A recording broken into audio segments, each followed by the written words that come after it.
अस्सलाम वालेकुम वीवर्स, मैं वाजिद अली हुसैनी, तुसी वेखदे पे यूट्यूब चैनल सूफी मुंडा। की हाल चाल है? ठीक हो? वधिया। तुहानू पिंड लैके आए अपने। वेखो किन्ना प्यारा नज़ारा है। चाचे हुक्का पी रहे सन अपनी पैलियां शैलियां वाह रहे हैं। चाचा किन्नी प्यारी गुड्डी जे। अच्छा, ये वेखो चाचे होरें नाल हुक्का भी रखा है जी। ये कई है, चाचे होरें ने सारी मेहनत की है।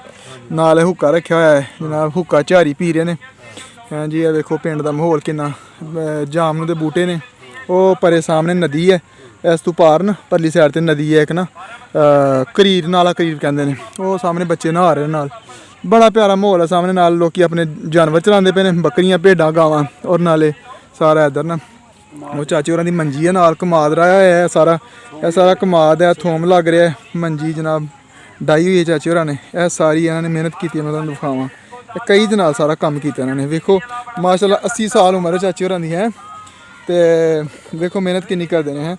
अच्छा किन्नी की लगाया जी? कमाद किन्ना लाया जी? दो कनाला। अच्छा अच्छा, बधावांगे। ठीक है, तो सही निकलता फिर? गुड़ छोड़ कट रहे हो सही टिका के? ते रोब किन्नी की पी छड़दे हो दिहाड़ी च? 2-2.5 किलो की। अच्छा, ते लस्सी भी किलो की। अच्छा, को 15-20 मज्झां है ना? नहीं नहीं है। क्या बात है। देखो जी 20 मज्झां रखी चाचे होरां ने। हैं पट्ठे पांदे ने सुकून नाल अपने मौजां नाल। चाचे होरां ने बकरियां रखी ने अपने को 30-40-50 बकरियां। और वो कोई महीने च एक बकरी लाल करके खा लेंदे ने, गोश्त फ्रिज च रख लेंदे ने ते खांदे रहिंदे ने। वेखो किन्ना प्यारा माहौल है पिंड दा। है किन्ना ज़बरदस्त नज़ारा है। वो वेखो सामने तुसी पिंड दे नज़ारे वेखे होने ने जेह्ड़े लोग पिंड तो ने कि किन्नू माल्टे छोटे छोटे बच्चे आ रहे हैं चीज़ लैने वास्ते भाई कोलों। गली दे विच जिस तरह असीं लैंदे हां, ते तुसी लोग ने जेह्ड़े पिंड तो ने ओह् जानदे होणगे लाजमी।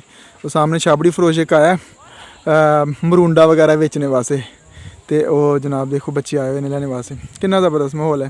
यह सामने केले के बूटे लाए ने किसी ने, किन्नू अमरूद लग्गा होया है। घरां दे विच भी देखो किन्ने दरख्त ने। ढलदा होया सूरज। और वो सामने अंगूर दियां वेलां लाइयां किसी ने। मेहंदी दा, हाँ यह चाचे होरां ने मेहंदी लाई हुई है। इधर सामने मेहंदी का बूटा लगाया होया है। यह सामने किन्नू लगाए हुए ने। पहलां भी बड़े लगे हुए सन इत्थे अमरूद, लेकिन वो उन्हां दी मुद्दत पूरी क्योंकि 8-10 साल ही अमरूद की उम्र हुंदी है। वो सारे खत्म करके हुण दोबारा लगा रहे हैं। सामने सफेदा वगैरह इत्थों वढाया कोई 4-5 लाख रुपए का। यह जम्मू ने जी जामनू। और यह सामने मौसमी है। यह माल्ट है इधर, यह भी माल्ट है। मेहंदी का बूटा है नाल। मंजी डाई हुई है कमाद की छावें। वेखो किन्ना ही प्यारा व्यू है, किन्ना ज़बरदस्त मंजर है।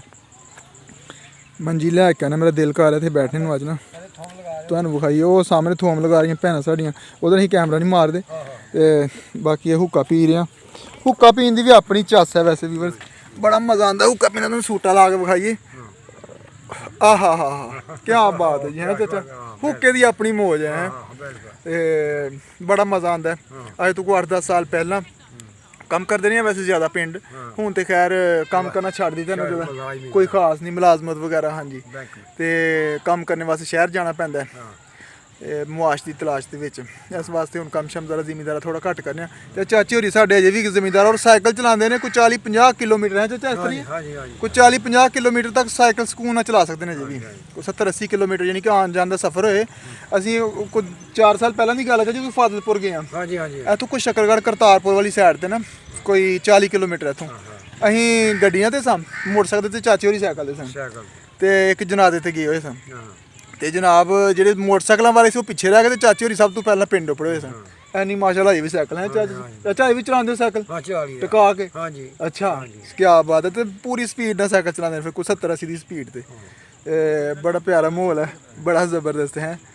हुक्का पी रहे नाल इत्थे अपने झारी रखी हुई है नाल, कई बार ने। बड़ा ज़बरदस्त माहौल है। मैं दस रहा लोगों को चाचे होरी साढ़े ना इत्थे बड़ा कम करते हैं। हाँ जी हाँ जी, हाँ बिल्कुल। चाचे होरी दस रहे ने कि जी ननकाने करते रहे कम पहला दुध दही का। तो बड़ा प्यारा माहौल सी। बड़ा कोई 8-8 मन दुध है लद लेना। तो जनाब बड़ा प्यारा माहौल सी। हाँ जी, यह चाचे होरां ने सामने माशाल्लाह रफाए अम्मा का जोड़ा भी कम होए सब तो पेश होंदे ने। वो सामने पुल बनाया सी ना लोगों के गुजरन वास्ते। चाचे होरां ने ट्रैक्टर के नाल सारी मेहनत नाल। तुहानूं कल विखाया सी कल वाली वीडियो सड़क। हाँ जी हाँ जी, सड़क वगैरह जी कोई रोड वगैरह को थोड़ा टुट भज जाता क्योंकि पिंड के कच्चे रस्ते होंगे ने। तो चाचे होरां ने ट्रैक्टर रखा हुआ अपना। तो माशाल्लाह फीस भी अपने ना रोड वगैरह बनाते हैं। तो बड़ा प्यारा माहौल होंदा है माशाल्लाह। सारे रफाए अम्मा के कम्मां दे विच। वीडियो किवें दी लगी है ਕਮੈਂਟਸ ਕਰਕੇ ਜ਼ਰੂਰ ਦੱਸਿਓ। Thank you.